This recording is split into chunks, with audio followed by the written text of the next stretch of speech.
لیکن بہرحال اس میں مین چیز یہ کہ اس میں آئی تھنک مقصد یہی تھا کہ جیسے باقی سارے 10 ہمارے پی ٹی آئی کے لیڈرز کو ابسکانڈر ڈکلیئر کیا گیا، تو آئی تھنک اس میں مقصد یہی تھا کہ ابسکانڈر مجھے ڈکلیئر کیا جائے۔ 27 جولائی کو اگر میں غلط نہیں ہوں تو اسلام آباد میں آپ کے گھر پر بھی چھاپا مارا گیا تھا، اور پھر سی ڈی اے نے اور انتظامیہ نے آپ کے گھر کو سیل کر دیا تھا، اور اسی سال مارچ میں آپ جیل بھرو تحریک کے دوران گرفتار بھی ہوئے تھے، اور بعد میں پھر آپ اس میں رہا ہو گئے باقی لوگوں کے ساتھ۔ تو کارروائی تو یہاں پہ آپ کے خلاف چل رہی ہے اور یہ چلتی رہے گی، اس کا مطلب ہے یہ تو مختلف حربوں سے سامنے آتی رہے گی۔ جی میرے پہ تو ظاہر بات ہے کوئی 2-3 اریسٹ وارنٹس ہیں، اریسٹ ایٹ سائٹ ہے، اب یہ ریڈ وارنٹ کی کوشش ہے، گھر میرا 2-3 مہینے سیل رہا، جیل میں 10 رات سولیٹری کنفائنمنٹ میں رہا، کہ اس وقت صداقت عباسی صاحب اور چودھری شجاعت صاحب باقی بھی میرے ساتھ ہی تھے اپنے اپنے سیلز کے اندر۔ تو یہ تو ایک obviously انفارچونیٹلی پاکستان کا ایک پولیٹیکل وکٹمائزیشن کا حصہ ہے۔ تو آپ ابھی کیا پاکستان سے باہر اے پولیٹیکل ہیں، نیوٹرل ہیں، یا آپ اپنی پارٹی کے معاملات کو دیکھ رہے ہیں ڈسٹنس بیسڈ ریلیشن کے ساتھ؟ نہیں میں بالکل نیوٹرل نہیں ہوں۔ آپ میری ٹویٹر لائن یا کوئی کور کمیٹی کی میٹنگ یا باقی جو کمیٹیز ہیں اس کے اندر فل میں ایکٹیو ہوں، اور میں adviser to prime minister, adviser to Imran Khan on international media بھی ہوں، اور کیونکہ مجھے اسپیس ملی ہوئی ہے انٹرنیشنلی تو ظاہر بات ہے کہ جو بھی انٹرنیشنل ریلیشنز میں مدد کر سکتا ہوں یا باقی ملکوں کو آگاہ کر سکتا ہوں، ہیومن رائٹس گروپس کو آگاہ کر سکتا ہوں کہ پاکستان میں اس وقت کیا صورتحال ہے اور کس قسم کی ہیومن رائٹس ابیوز اور وکٹمائزیشن ہو رہی ہے اور کس لیول پہ ہو رہی ہے، تو وہ میرا کام ہے اس وقت۔ ایک وکٹ آپ کی اور اڑی تھی کچھ عرصہ پہلے، غلام سرور خان آپ ہی کے ساتھ کابینہ میں شامل تھے، ابھی انہوں نے آئی پی پی کو جوائن کر لیا ہے، اس کے علاوہ کچھ اور لوگ بھی ساؤتھ پنجاب سے 3 انہوں نے بھی آج آئی پی پی کو جوائن کیا ہے، تو اس کا مطلب ہے کہ اب آئی پی پی، اور وہ سارے پی ٹی آئی کے لوگ ہیں، یہ بھی پی ٹی آئی میں تھے، تو اس کا مطلب ہے آئی پی پی اب مضبوط ہوتی جائے گی اور پی ٹی آئی کمزور ہوتی جائے گی۔ دیکھیں اگر آپ سمجھتے ہیں کہ اس وقت پاکستان میں یہ صورتحال ہے کہ شخصیت کی وجہ سے پی ٹی آئی کمزور یا مضبوط ہوتی ہے، تو پھر وہ آپ کی رائے ہوگی۔ ہماری جو رائے ہے ایز اے بطور پاکستان تحریک انصاف اور عوام کی، ایم پریٹی شور جو میں اپنے حلقے میں جن لوگوں کے ساتھ تلق میں رابطے میں ہوں، باہر آپ لوگوں کو دیکھتے ہیں، تو اس وقت پاکستان تحریک انصاف عمران خان مضبوط ہے، اس وقت ووٹ بینک ان کے ساتھ، اس وقت شخصیت کا آنا یا چھوڑنا ہمیں کوئی فرق نہیں پڑتا۔ اگر ٹیکسلا سے چودھری سرور خان صاحب اگر چھوڑ کے چلے گئے ہیں، تو جو بھی ہم سمجھتے ہیں کہ ان کے مقابلے میں کھڑا کریں گے تو وہ ان کو انشاءاللہ شکست ہی دے گا جو بھی مقابلے میں ہو، کیونکہ ووٹ بینک ساتھ نہیں ہے، تو جو بھی الیکٹیبلز آپ کہہ سکتے ہیں چھوڑ کے جا رہے ہیں ان کے ساتھ ان کا ووٹ بینک نہیں جا رہا۔ اس میں کوئی شک نہیں کہ ابھی بھی آپ کے چیئرمین پاکستان کے مقبول لیڈرز میں سے ہیں، میں یہ نہ بھی اگر کہوں کہ وہ سب سے مقبول ہے، تو بہرحال وہ جو 2 بڑے 3 لیڈرز ہیں ان میں سے ایک ہیں ابھی بھی، لیکن آپ جانتے ہیں پاکستان کی گراؤنڈ پالیٹکس کو، آپ خود تھوڑا رورل اور کچھ سیمی اربن کانسٹیچوئنسی سے آپ کا تعلق ہے، جو انڈیویجول ووٹ بینک ہے وہ نظریاتی ووٹ بینک پہ پاکستان میں ابھی بھی بہت بھاری ثابت ہوتا رہا ہے، اگرچہ بہت بڑے لوگ آپ کو چھوڑ کر جا رہے ہیں اور آپ سمجھتے ہیں کہ ان کا ووٹ بینک نہیں ہے، ووٹ بینک ہماری پارٹی اور ہمارے چیئرمین کا ہے، لیکن جو الیکٹیبلز ہیں وہ ڈومینیٹ کر سکتے ہیں آپ کی مقبولیت کو۔ نہیں دیکھیں، جو آپ کہہ رہے ہیں یہ پہلے ایک حقیقت ہوتی تھی، لیکن جو فرق ہوا ہے، فار ایگزامپل جب لوگ کمپیئر کرتے ہیں کہ نواز شریف کے ساتھ کیا پہلے ہو چکا تھا، ان کو جو قیدیں لگی ہیں اور جو ان پہ پہلے 2000 پہلے بھی جب وہ ملک سے باہر سعودی عربیہ گئے تھے تو ان پہ کیا لگی تھیں، اور خان صاحب کے اوپر ہے، اور باقی جو پہلے پاس کے جو ایگزامپلز ہیں، اس میں فرق بہت بڑا ہے، اور وہ ہے کہ کبھی بھی ان لیڈرز کے پاس وہ پاپولیرٹی عوام کے اندر نہیں تھی جو اس وقت عمران خان کے پاس ہے اور پی ٹی آئی کے پاس ہے۔ اس وقت جو عوام کھڑی ہوئی ہے وہ بے شک آپ کہہ سکتے ہیں کہ اس وقت روڈوں پہ نہیں نکل رہی، کیونکہ آپ ظلم دیکھ رہے ہیں کہ جو بھی نکلتی ہے، اور نہ ہم ان کو نکال رہے ہیں کیونکہ ہم الیکشنز کی تیاریوں میں، ہم چاہتے ہیں کہ ہماری جتنے بھی لوگ باہر رہیں اس وقت الیکشنز میں، وہ پارٹی کے لیے بہتر ہے۔ اور جیسے میں کہہ رہا تھا کہ باقی کسی لیڈر کو کبھی اس قسم کی پاپولیرٹی ان کو ملی نہیں ہے، اس لیے جب وہ باہر گئے ہیں تو 10 سال بعد یا 6 سال بعد واپس آئے ہیں اور الیکشنز میں ان کی کوئی سکسیس ریٹ نہیں رہا. لیکن اس وقت صورتحال اور ہے. ہم سمجھتے ہیں کہ اس وقت جو انقلاب ہے پاکستان کے اندر وہ الیکشن کے دن ہوگا. جو لوگ اپنا غصہ، اپنا غم، اپنی امید لے کے چلیں گے وہ اپنی ووٹ کے ذریعے لے کے چلیں گے. لیکن بخاری صاحب، تو ہمیں اس بخاری صاحب دیکھیں، نواز شریف 10 نومبر سے باقاعدہ طور پر ایک بہت بڑے پیمانے پہ جلسے پورے ملک میں شروع کر رہے ہیں، کیمپین شروع کر رہے ہیں. آئی پی پی کا پہلا جلسہ خانے وال میں ہو چکا ہے. ایوریج ہر ہفتے کم از کم 2 جلسے ہوں گے. پنجاب کے ہر شہر میں جا رہے ہیں وہ. پیپلز پارٹی بھی اپنا کام ٹریگر کر چکی ہے. تو آپ سمجھتے ہیں کہ آپ کے پاس کینڈیڈیٹس نہ ہو پھر بھی آپ جیت لیں گے؟ آپ جلسے نہ کر سکے پھر بھی جیت سکیں گے؟ آپ کو کیمپین نہ کرنے دی جائے پھر بھی آپ جیت سکیں گے؟ تمام بندشوں سے آپ کیسے جیت سکتے ہیں؟ پی ٹی آئی کو کیمپین کرنے کی ضرورت نہیں ہے. پی ٹی آئی کی کیمپین ہو چکی. اس وقت ہر انسان کو پاکستان کے اندر پتا ہے کہ پی ٹی آئی اور پی ٹی آئی کے لیڈرز اور ورکرز کے ساتھ کیا ہو. سب سے بڑا ثبوت ظاہری بات ہے ہمارے چیئرمین کا جو اس وقت جیل میں.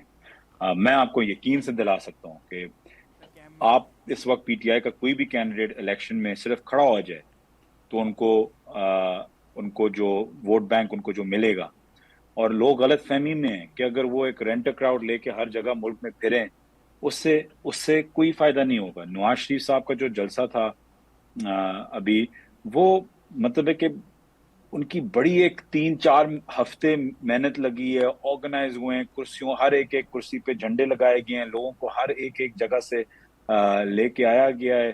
میرے علاقے سے ہمارے جو ان کے ایم این اے ہیں وہ بھی لوگ بھیجتے تھے. مطلب ہر جگہ سے لوگ آئے ہیں اور انہوں نے مشکل سے وہ گراؤنڈ بھرا ہے. تو اس لیے، اور آئی پی پی کا تو سامنے ویڈیوز آ گئی تھی جی، 800 روپے پہ لوگ رینٹ کر کے لے کے آ رہے ہیں. دیکھیں، میں سمجھتا ہوں کہ فار ایگزامپل جہانگیر ترین صاحب ہیں، آئی تھنک وہ بڑے، میں نے اس کے ساتھ بہت زیادہ کام ان کے ساتھ کیا ہے. I think he's one of the best most intelligent minds in the country, اس میں کوئی شک نہیں ہے.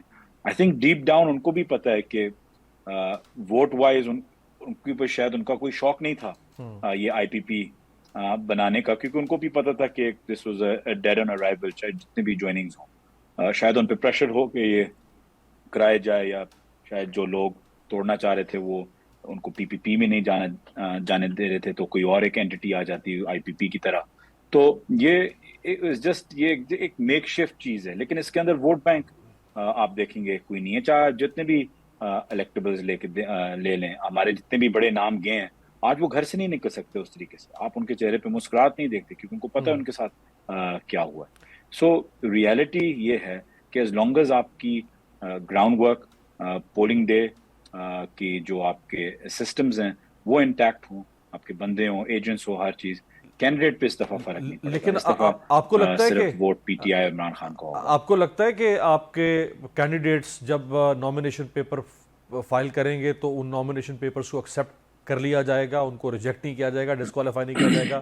آپ سمجھتے ہیں کہ آپ ہر حلقے میں جو بااثر لوگ ہوتے ہیں جو کینڈیڈیٹ کے ساتھ چلتے ہیں، اس کی کیمپین کرتے ہیں، ووٹ بینک کو اکٹھا کرتے ہیں، ان لوگوں کو کچھ نہیں کہا جائے گا؟ آپ کے پولنگ ایجنٹس کو کچھ نہیں کہا جائے گا؟ آپ کو لگتا ہے یہ؟ نہیں، مجھے بالکل نہیں لگتا. میں امیر بھائی پہلے بھی بول چکا ہوں، اور میں صحیح تھا جب میں بار بار کہتا تھا کہ الگ الگ ویوز آئیں گی. آئی تھنک نومبر میں 2 ہفتے بڑی سخت ویو آئے گی کہ ایک اور کریک ڈاؤن پی ٹی آئی کے اوپر ہو. آئی تھنک جو مین فیسز ہیں ہمارے اگلے ماہ نومبر میں نامینیشن پیپرز بھی شاید زیادہ تر جو مین فیسز ہیں ان کے ریجیکٹ ہو جائیں گے، خاص طور پہ جن کو ابسکانڈر آپ نے بولا ہوا ہے یا اریسٹ وارنٹس ہیں.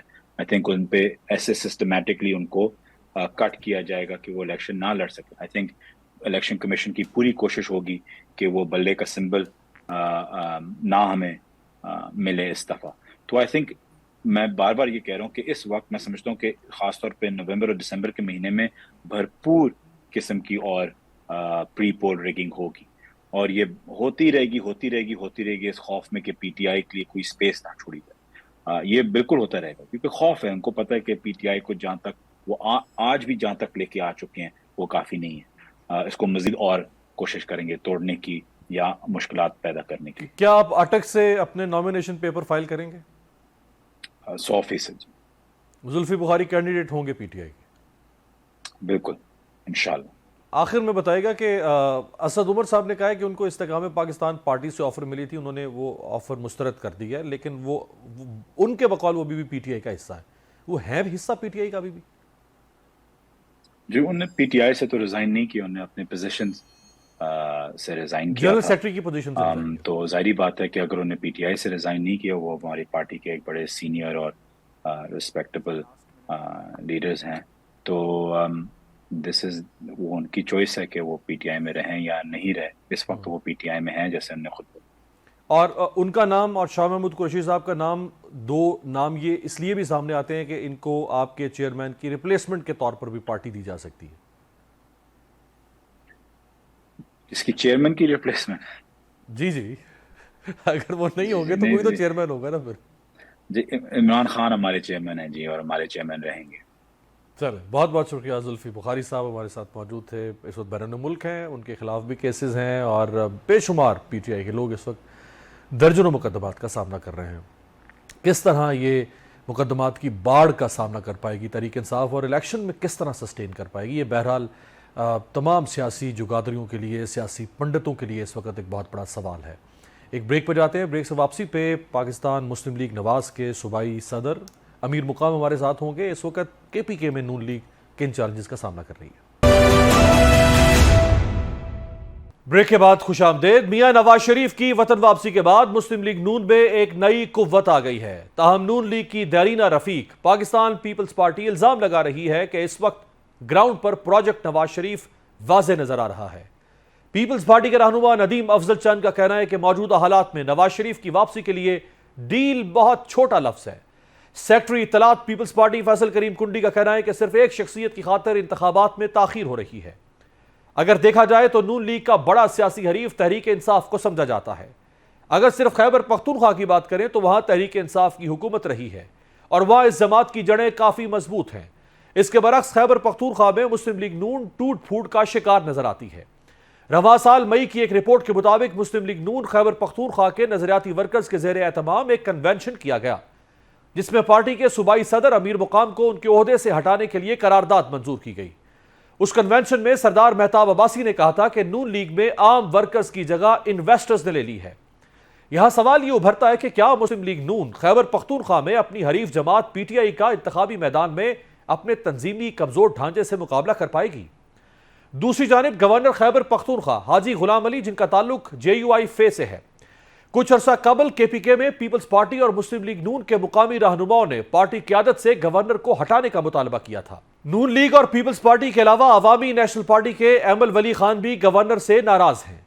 اس حوالے سے معروف صحافی سلیم صافی نے اپنے کالم میں انکشاف کیا تھا کہ خیبر پختونخوا عملاً جے یو آئی کو ٹھیکے پر دیا گیا ہے. وزیر اعلیٰ انتہائی تعلیم یافتہ اور حد درجہ شریف انسان ہیں، لیکن عملاً پولیس اور بیوروکریسی کی تعیناتیاں گورنر اکرم خان دورانی اور مولانا لطف الرحمان کی مرضی سے ہو رہی ہیں. کرپشن کا بازار ایسا گرم ہے کہ لوگ پی ٹی آئی کے دور کو بھول گئے ہیں اور حیرت انگیز طور پر جے یو آئی پیپلز پارٹی سے بھی آگے ہے.